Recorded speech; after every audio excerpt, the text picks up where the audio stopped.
Bom dia. Queria agradecer o convite da professora Denise para estar aqui hoje de manhã, porque a gente fez um contato o SEAD faz discussões sobre conjuntura e gostaria de organizar a ida de vocês para franquear, porque é aberto, o SEAD fica agora aqui na USP. A professora Denise falou, mas por que você não vem conversar um pouco com a gente, né? E eu agradeço o convite para estar aqui hoje. A Fundação SEAD é uma entidade vinculada à Secretaria de Planejamento do Governo do Estado de São Paulo e ela é basicamente, para traduzir, um IBGE aqui de São Paulo, ou seja, a gente tem atribuições do ponto de vista da produção de informações sobre mercado de trabalho, sobre atividade econômica e variáveis demográficas e sociais. O SEAD basicamente faz isso. Só que a gente vem fazendo a produção de indicadores, mas a gente sentiu o seguinte, a gente ganhou a produção de indicadores aumentou muito por conta da nossa capacidade vinculada à capacitação técnica e à informática. Eu digo que a gente tem uma inflação de informação, mas a gente tem um déficit de análise. E a ideia é um pouco compartilhar, aí a gente montou um grupo de conjuntura para começar a traduzir isso, porque a gente percebeu que a produção de informação sem análise, ela basicamente não vale muito mais hoje. O que a gente precisa ter é a análise do dado. Transformar a informação, organizar o dado, transformar isso em informação e, portanto, em conhecimento. E esse processo a Fundação está fazendo na área econômica há mais ou menos há um ano, do ponto de vista da conjuntura, que é tentar explicar o que acontece no Estado de São Paulo. Esse processo de discutir conjuntura, a gente tem basicamente alguma coisa em termos de economia internacional, economia brasileira e economia do Estado de São Paulo. A gente discute que é o PIB, os setores e mercado de trabalho.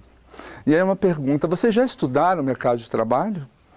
Os alunos têm conhecimento, vocês sabem quando a gente fala taxa de desemprego, o que significa taxa de desemprego? Eles tiveram uma palestra sobre o mercado de trabalho com o professor José Pastor. Com o Pastor. Então, conceitos que vocês dominam sobre o que é PEA, o que é PIA, isso está... Na verdade, o professor Pastor, esse ano, ele não detalhou esses conceitos. Tá bom, então a gente pode fazer da seguinte forma. A gente pode fazer uma discussão, a discussão pode ser aberta no seguinte, que vocês perguntem, e na medida que vocês tenham dúvidas sobre os conceitos. Porque isso eu acho que vai agregar bastante para vocês, porque isso não é instintivo, isso não está no senso comum. Muita gente com que você discute o que é PIB, o que é desemprego, as pessoas na verdade não sabem o que elas estão dizendo. Não sabem. Vários economistas insistem de que você precisa falar com base empírica, baseado em evidências, né? Quando você vai olhar os textos que essas pessoas produzem, você percebe que elas, na verdade, não dominam a produção de dados, os conceitos. Nesse sentido, a gente gostaria de insistir muito na interpretação da informação, né? Uma, por exemplo, é o PIB. Quando você pergunta para uma pessoa o que é o PIB, ela fala que a produção é a riqueza de um país. Esse conceito é totalmente equivocado. O PIB não representa a riqueza de um país, porque na verdade o PIB é o fluxo. No dia 1º de janeiro, aos 30 segundos do novo ano, o PIB do Brasil cabe na carteira de vocês, né? Então ele não mede a riqueza em termos patrimoniais. E essas dificuldades que a gente tem atrapalham um pouco a análise de conjuntura que a gente faz. Taxa de desemprego, que a gente vai discutir um pouco depois, vocês vão ver também que não é um conceito instintivo.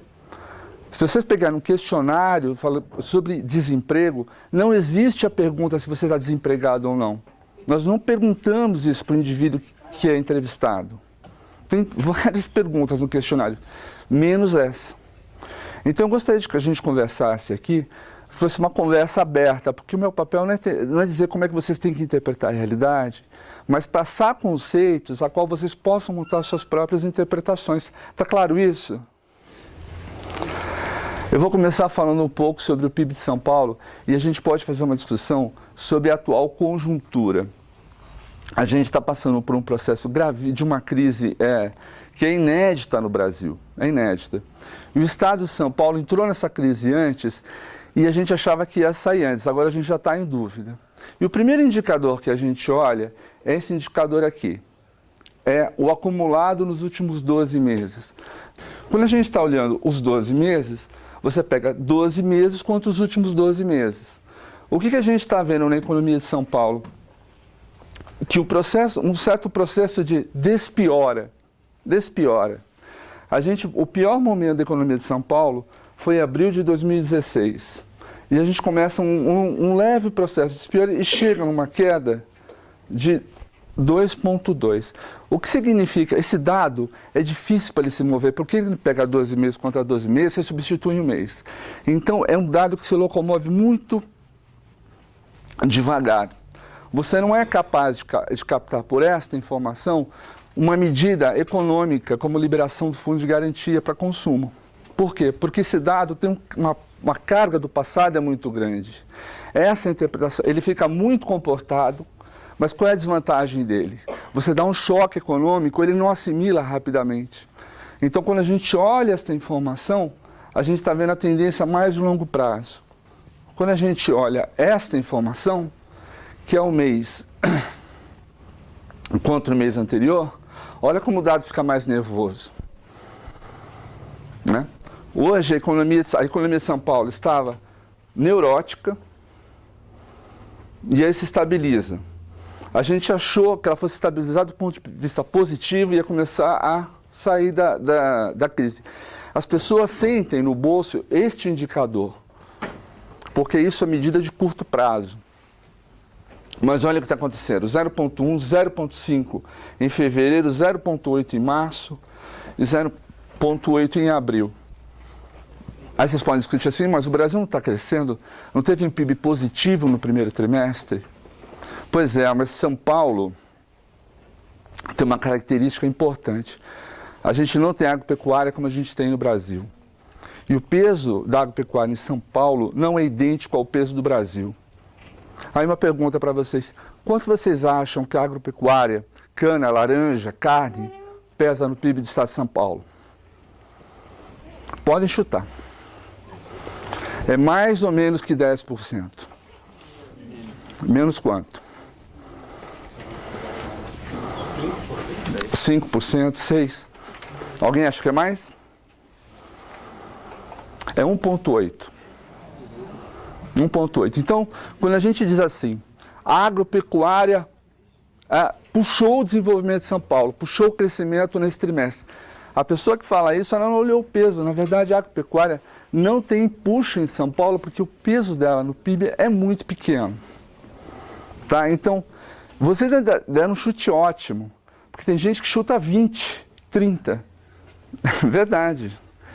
Isso a gente faz, nessa discussão que a gente faz na Fundação, a gente chama pessoas do governo, e as pessoas tranquilamente, 20%, 30%, ficam muito impressionadas por causa da cana, da laranja, etc, etc, etc. Mas é 1,8%. No Brasil, ela pesa 6%. Tá certo? Então, essa diferenciação, o peso dos segmentos é importante para entender essa dinâmica. Em São Paulo, qual é o principal produto agrícola do Estado de São Paulo? Cana-de-açúcar. Não é milho e não é soja. Então, os elementos que estão presentes no crescimento do Brasil no primeiro trimestre não estão presentes em São Paulo. Aí esse dado oscila dessa forma, negativamente. São Paulo depende muito do mercado interno. E outra coisa que eu peço, e que a maioria dos economistas não olha, é isso aqui, livre dos efeitos sazonais. Vocês já estudaram isso também? Sabem o que significa? Sim ou não? Ou mais ou menos? Esse dado aqui não é um dado observável na realidade. Você não observa isso daqui. Nenhuma pesquisa capta esse dado aqui. Mas ele é assim que é divulgado. Quando eu digo que o PIB do Brasil cresceu 1%, 1,3%, na verdade as pessoas sempre fazem isso com ajuste sazonal. Né? Vocês ficaram a par da discussão das estatísticas do IBGE e pessoas dizendo que o Brasil não tinha crescido, que o IBGE mexeu nas estatísticas, na PMC, e aí esse dado, na verdade, estava contaminado pela discussão política. Vocês acompanharam isso nos jornais? O Marcos Lisboa escreveu, quebraram o termômetro. Acompanharam isso ou não? Alguns sim, alguns não. Acontece o seguinte, quando você pega, para fazer a coisa livre dos efeitos sazonais, a explicação mais tranquila é, se você pegar o comércio de novembro para dezembro, dezembro frente ao mês anterior, ele sempre aumenta ou não aumenta? Por conta do Natal, né? Por conta do Natal. E vai aumentar em maio em relação a abril por causa do Dia das Mães. E vai aumentar em agosto por conta do Dia dos Pais. E vai aumentar em novembro a venda de flores por causa de finados. Então, o que você tem que fazer? Para você saber o ciclo econômico, você tem que tirar os efeitos da sazonalidade. Então, esse processo aqui é feito por um software. Sendo feito por um software, alguns conhecem os algoritmos, outros não. Quando você coloca a sua série histórica, seus índices nesse software, ele te dá um resultado. E o resultado é este aqui.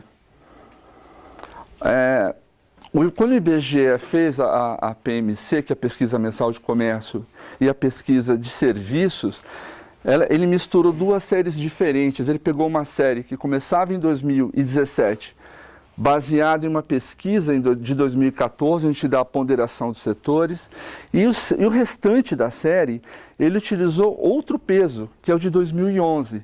Essas pesquisas ele encadeou. Encadear é fácil, o problema é que ela está com dois pesos. O que aconteceu? Quando o software, que é o Arima, fez o ajuste do efeito sazonal, ele simplesmente gerou uma coisa incompreensível. Então o comércio subiu em janeiro 4, 5%. Mas aí ele cai abruptamente. Então a série ela vai ter que ser normalizada. Vocês estão entendendo? Ou seja, é um processo, às vezes, isso tem muita análise de conjuntura. A palavra, o efeito, você trabalhar com efeito sazonal é complicadíssimo. Não é uma coisa simples. Mas o consumo dessa informação não é muito problematizada. Então, existe um passo econométrico aí no meio que a gente precisa estar muito atento nessa estatística. Tudo bem? E aqui, eu vou passar agora, talvez rapidamente, pelos setores. Quando a gente olha o valor adicionado, a evolução do valor adicionado da agropecuária, ele está mostrando uma contribuição positiva para aquela taxa do PIB de menos 2 ponto alguma coisa, menos 2,2. Por quê? Porque a pecuária em São Paulo, a agropecuária se deu muito bem ano passado por causa do açúcar. O São Paulo é um dos maiores produtores mundiais do açúcar, compete com a Índia e o preço do açúcar estava ótimo.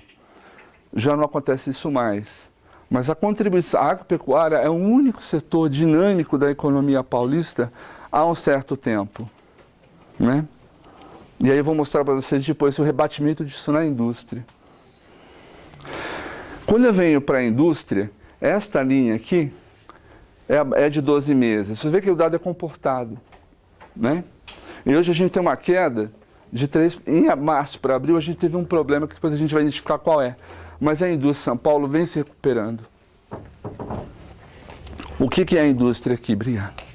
O que é a indústria? Quando eu falo indústria, eu tenho 4 setores. Indústria de transformação, indústria extrativa, serviços de utilidade pública e, está faltando, construção civil. Se você olhar a crise em São Paulo, o maior peso hoje por essa queda não é mais a indústria de transformação. Não é. O que derruba a economia paulista hoje é a construção civil. Se a gente tivesse só a indústria de transformação nessa conta, a gente estaria com taxas ainda melhores de despiora. E aí quando a gente vai, olha só o que é isso. Quando você vai para os 12 meses, olha como a taxa fica comportada. Por quê? Porque é da origem dessa informação que ela se mova dessa forma, porque o passado tem um peso muito grande. Quando você olha o dado com ajuste sazonal, Olha como a indústria de transformação estava. E olha como ela se normaliza. Tá certo? Tá claro? Ainda estamos em patamares negativos, mas com uma sensível melhora desde onde você tinha uma retração de mais de 10%. A gente chegou a ter uma retração de 13%. Hoje a gente está em 2,3%. Ou melhor, 2,7% por conta de que abril foi um mês ruim. Mas eu só queria chamar a atenção, antes da interpretação, de como os dados se comportam conforme você adota óticas diferentes. Se você vê uma despiora no longo prazo e uma indústria estagnada no curto prazo. Ou seja, os choques que você tem no presente não vem tendo efeito como as pessoas esperam. Mas a indústria pelo menos se estabilizou no patamar muito baixo de recuperação. Tá claro? E o que o SEAD tem? Forma que indústria que anda melhor. E esse dado aqui é bastante interessante antes disso. São Paulo entrou, quando São Paulo teve um PIB negativo em 2014. O Brasil teve um PIB positivo. São Paulo sentiu o efeito da crise muito antes que o Brasil. Isso por conta que a crise no primeiro momento ela foi um tsunami na indústria. Ela entrou muito forte. Quando você faz esse acompanhamento da indústria, entre abril e 16, a indústria estava caindo 12%, a indústria brasileira 10%. A indústria de São Paulo está nessa parte azul aqui, que a gente não consegue tirar. É um dado da pesquisa da PIMPF. Todo mundo conhece a PIMPF? Se você quiser olhar a conjuntura, você vai ter 3 pesquisas importantes. A pesquisa mensal, a pesquisa industrial mensal, produção física do IBGE, o dado está disponível no site mês a mês. A pesquisa mensal de comércio e a pesquisa mensal de serviços. Elas permitem que você acompanhe esse crescimento. E é isso que a gente faz em São Paulo. O IBGE disponibiliza gratuitamente essas informações. É só você ir no site e dar o download. Quem faz o ajuste sazonal? Você. E aí você tem que manjar um pouquinho de ajuste sazonal. Quando a gente pega essa trajetória, veja como São Paulo mudou a trajetória e começou a sair, apresentar taxas melhores, não positivas, mas melhores que a do Brasil. Na verdade, como a gente entrou na crise antes, a gente começou a sair antes também. E os outros estados, principalmente Pernambuco, Minas Gerais e Bahia, mostraram uma queda da atividade industrial muito forte. Então São Paulo se descola do Brasil e passa a crescer mais.